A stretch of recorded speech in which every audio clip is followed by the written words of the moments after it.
જય માતાજી મિત્રો, રામાધણી બ્લોગમાં બધાનું સ્વાગત છે। તો મિત્રો આજે આપણે ખેડૂતોની મજબૂરી વિશે વાત કરીએ તો એસબી હિન્દુસ્તાની ટીમના એક્ટરોએ એવો વિડીયો બનાવ્યો છે કે સરકારી લાઈન એમ કે દાબલા લાઈન એમ કે લાઇટના દાબલા ખેતરમાં નાખવા આવે છે ભાઈ, બરાબર।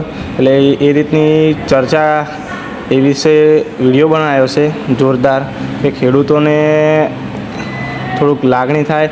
અને એ વિડીયોમાં એવું સમજાવવા માગ્યું છે કે સરકાર એમનું ધાર્યું કરે છે તો આપણે આપણું ધાર્યું કરવાનું, સરકારના નિયમો પ્રમાણે કોઈ વસ્તુ નહીં કરવાની।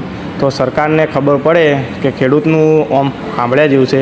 હમણાં ગાંધીનગરમાં મિટિંગ થઈ હતી, બરાબર, અને એમાં લાઇનવાળા ભાઈએ ખેડૂતોને ધમકી પણ આપી કે મને રોકશો નહીં ન કે હું પોલીસને બોલાવીશ। તો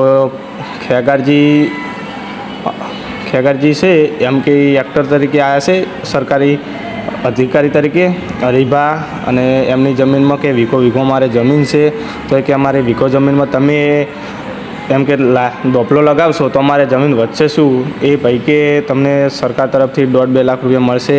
તો કે એ ખેડૂત મિત્રો કે અમારે જોતવા નથી। અને મફુજી એમ કહેશે કે ઘર પૂરતી ધન વાવો, બાજરી છે, ઘઉં છે, અનાજ વાવો, ઘર પૂરતું બજારમાં વેચશો જ નહીં।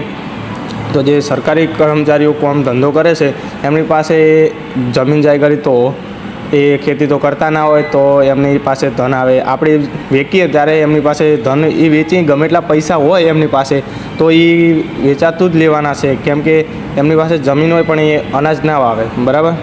તો એ કારણથી મફુજીએ કીધું કે આપણે ઘર પૂરતું જ અનાજ વાવો, વેચશો કોઈ નહીં। સરકારે એમનું ધાર્યું કરે છે તો આપણે અનાજ ઘર પૂરતું વાવો તો સરકારને ખબર પડે, બરાબર। તો આવી માહિતી માટે મારી ચેનલને સબસ્ક્રાઈબ કરો અને આવા નવા વિડીયો જોવા માટે ચેનલને સબસ્ક્રાઈબ કરો, વિડીયો શેર કરો અને કોમેન્ટ એક સારી કરતા જજો। જય માતાજી, જય બાબારી।